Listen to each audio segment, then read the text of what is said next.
आज Doubtnut app download करें। Doubtnut पर अपने सभी गणित, रसायन विज्ञान, भौतिक विज्ञान और जीव विज्ञान के डाउट्स का करो सफाया। बस प्रश्न की फोटो खींचो, एक ही प्रश्न को क्रॉप करो और तुरंत वीडियो सोल्यूशन पाओ। अभी डाउनलोड करें।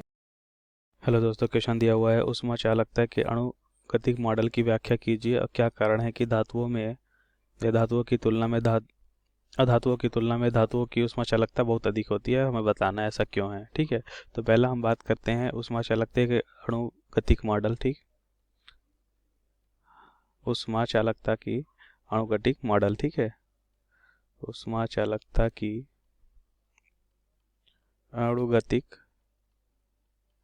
अणुगतिक मॉडल।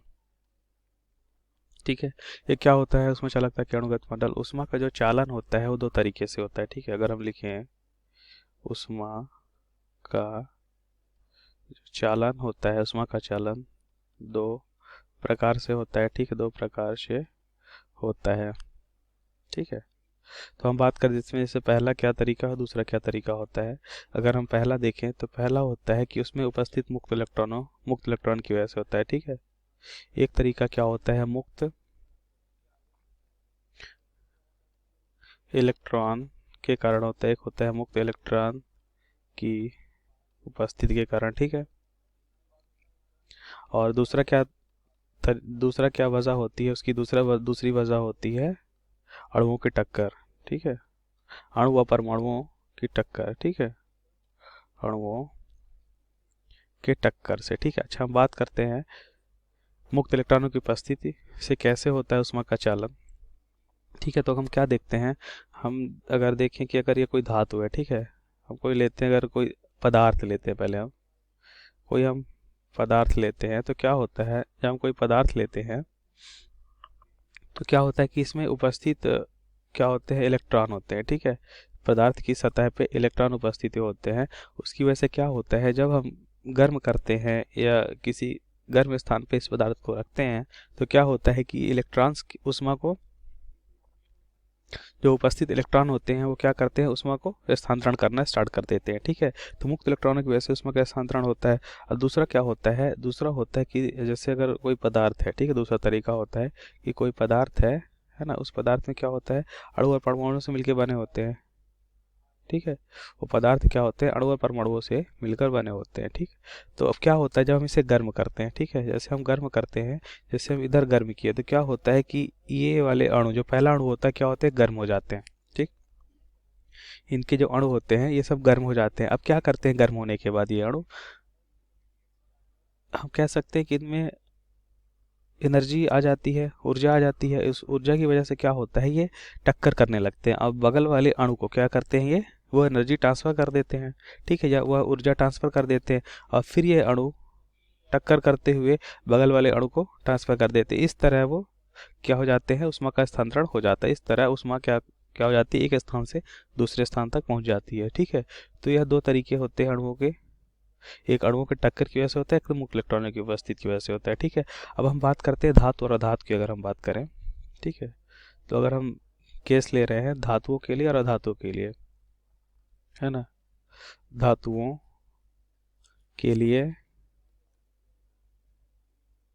ठीक है, और दूसरा हम क्या ले रहे हैं, अधातु।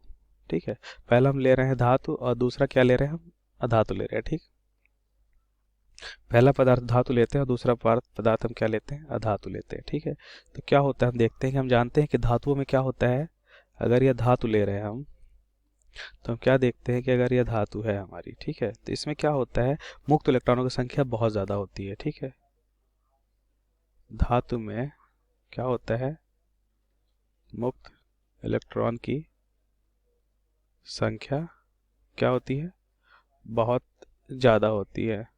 ठीक है,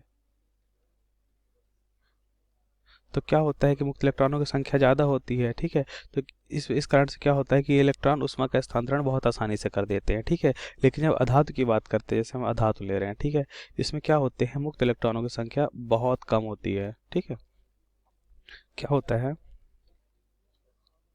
अधातु में मुक्त इलेक्ट्रॉन की संख्या क्या होती है,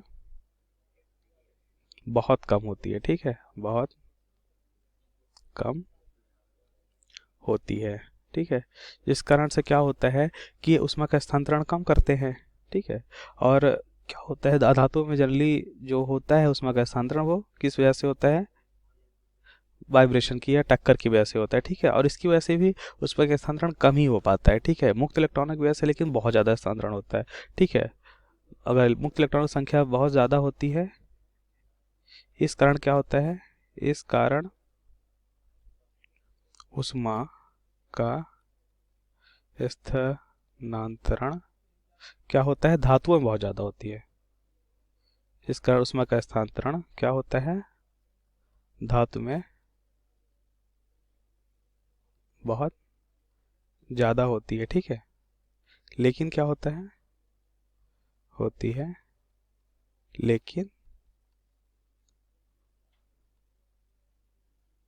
आधातु में संख्या या मुक्त इलेक्ट्रॉन की संख्या कम होने की वजह से ऊष्मा का स्थानांतरण कम होता है।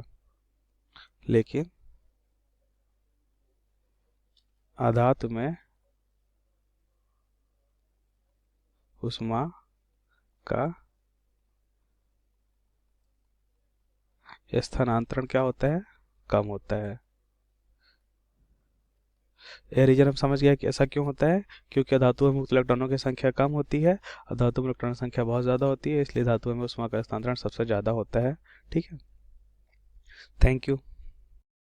कक्षा 6 से 12वीं से लेकर नीट, IIT, JEE वो एडवांस के लेवल तक 1 करोड़ से ज़्यादा छात्रों का भरोसा। आज ही डाउनलोड करें डाउटनेट ऐप या व्हाट्सएप करें अपने सारे डाउट्स 8400 400 400 पर।